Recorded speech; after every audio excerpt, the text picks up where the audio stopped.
Videogame Memories, number 5, by Richard Green, aka Mainframe. Brought to you by writingsofdan.blogspot.com.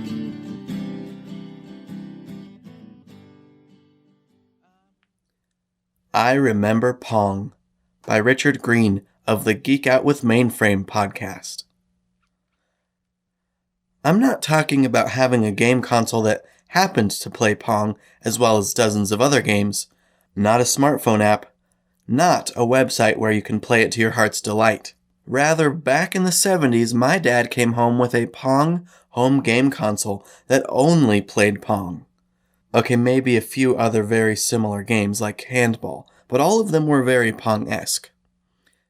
It could not play anything other than the games that were loaded into firmware. No buying more games for it, no upgrades, just Pong. I've tried over the years to figure out what model it was, but I haven't been able to find it in various Google internet searches. The game controllers were wired into the console and only had a slider for the player to use. Most first-generation game consoles had a knob. This had a slider. I'm not sure how many buttons and/or switches were on the game console itself, but it had to be minimal.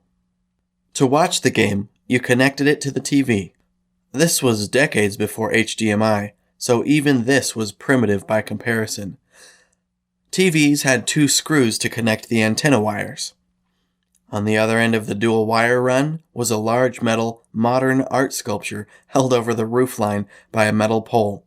In order to get optimal reception for the 3 TV channels in our area, CBS, NBC, and Public TV, that was it where I was. There was a motor that could rotate the pole and hence aim the antenna.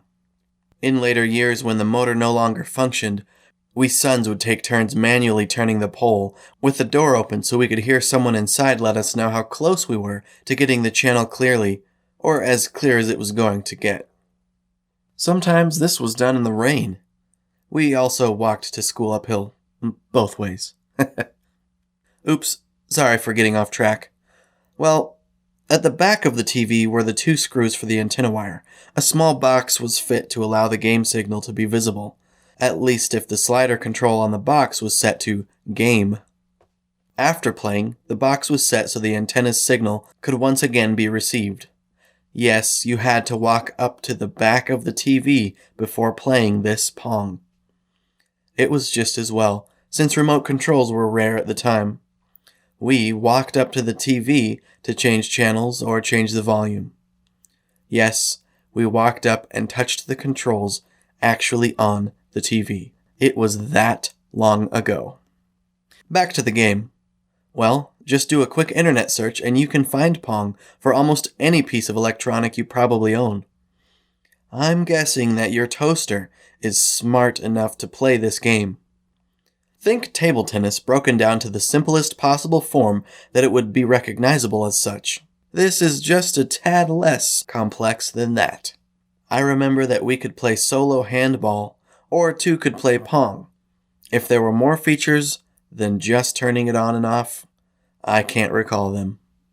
In retrospect, I think my dad bought it for us boys so that he could play it, but it felt like it was just for us. I was never much of a gamer, and I'm still not. I had too many books and comics to read. That and I'm a pretty poor game player. Other video games came and went infrequently over the years. I think I remember a Commodore 64 and maybe one other cartridge system before I left for college in 1981. But Pong was the first. For us and for the world. Richard is a mainframe programmer, comic book fan, podcast fan, and Linux fan, especially Ubuntu. He is also the host of one of my favorite podcasts, the Geek Out with Mainframe podcast, where he talks all things geek with my favorite podcast authors and creative types. His podcast can be found at www.geekoutwithmainframe.com. Thank you for listening, and you will hear a new guest blog post from someone else on their video game memories every Tuesday and Friday.